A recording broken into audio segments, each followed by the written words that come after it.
আসসালামু আলাইকুম everyone, welcome to my channel Munni cookings and বেকিংসে। আমার আজকের রেসিপি পাউন্ড কেক। মাত্র 2টা ডিম দিয়ে চুলায় খুব সহজে এই পাউন্ড কেকের রেসিপিটি আজকে আপনাদের সঙ্গে শেয়ার করব।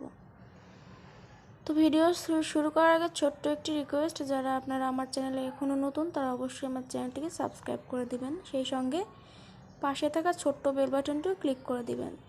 তো চলুন ভিডিও শুরু করা যাক। তো প্রথমে আমি এখানে 2টা ডিম ফেটিয়ে রেখেছি, এর মধ্যে 1 কাপ পরিমাণে চিনি দিয়ে নিয়েছিলাম আর ভ্যানিলা এসেন্স দিয়ে দিয়েছিলাম, দিয়ে আমি ভালোভাবে ফেটিয়ে রেখে দিয়েছিলাম। তারপরে আমি এর মধ্যে দিয়ে দিচ্ছি ময়দা। আমি 2টা ডিম দিয়ে দিয়েছিলাম, তাই জন্য আমি এখানে 2 কাপ পরিমাণে ময়দা দিয়ে দিয়েছি। আর আমি এখানে 1 কাপ পরিমাণে কিন্তু চিনি দিয়ে দিয়েছিলাম আর দিয়ে দিয়েছিলাম রান্নার তেল হাফ কাপ পরিমাণে। তো এবারে আমি 2 কাপ ময়দা দেওয়ার পরে এর মধ্যে দিয়ে দিলাম বেকিং সোডা আর দিয়ে দিব বেকিং পাউডার। বেকিং পাউডারটা আর বেকিং সোডাটা দেওয়ার কারণ হচ্ছে কেকটাকে সফট করার জন্য আমি কিন্তু বেকিং সোডাটা দিয়ে দিয়েছি। তো আপনাদের হাতের কাছে যদি না থাকে তাহলে আপনারা বেকিং পাউডারটাই ব্যবহার করতে পারেন। এবারে আমি ঘুরিয়ে ঘুরিয়ে এভাবে কিন্তু কেকটা ডোটা তৈরি করে নিব। খুব তাড়াহুড়া করে কিন্তু এই ডোটা তৈরি করতে যাবেন না, এভাবে তৈরি করলে খুবই ভালো হয়। তো তারপরে আমি কিন্তু এখানে দুধ নিয়ে নিয়েছি, গরুর দুধ 2 কাপ পরিমাণে। আমি এই দুধটা দিয়ে ডোটা সেট করে নিব।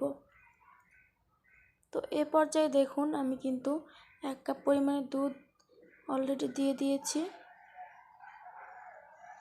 দিয়ে গুলিয়ে নেওয়ার পরে আমি আর 1 কাপ পরিমাণ দুধ দিয়ে দিয়েছিলাম। মোট আমার 2 কাপ পরিমাণ দুধ লেগেছে 2টা ডিমে। তো দেখুন আমার কেকের ব্যাটারটা রেডি। এবারে আমি এর মধ্যে এরকম একটা টিফিনের বাটিতে নিয়ে নিয়েছি। এই বাটির মধ্যে আজকে আমি কেকটা তৈরি করে দেখাবো।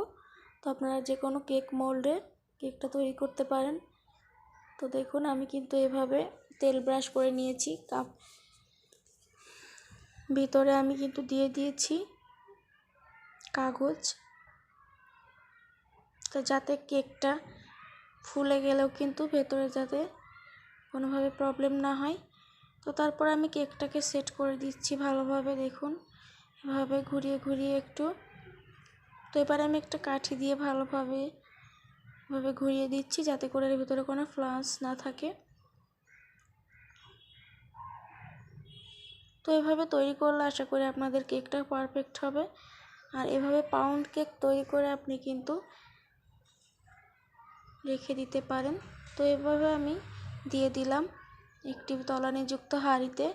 এভাবে আমি 45 মিনিট কুক করার পরে আমার কেকটা হয়ে গিয়েছে। আমি কিন্তু বালি দিয়ে নিয়েছিলাম তলায়, আপনারা চাইলে লবণ দিয়ে নিতে পারেন। তো এই পর্যায়ে দেখুন আমার কেকটা একদম রেডি হয়ে গিয়েছে, কতটা সুন্দর হয়েছে উপর থেকে, আর কিন্তু অনেকটাই সফট হয়েছে। তো আমি আপনাদের সঙ্গে কেটে শেয়ার করেছি। তো পাউন্ড কেক আপনারা এভাবে তৈরি করলে আশা করি অনেক বেশি মজা লাগবে। তো আজকের রেসিপিটি ভালো লেগে থাকলে অবশ্যই আমার চ্যানেলটিকে সাবস্ক্রাইব করে দিবেন। আজকের মতো এখানেই বিদায় নিচ্ছি। সবাই ভালো থাকবেন। আল্লাহ হাফেজ।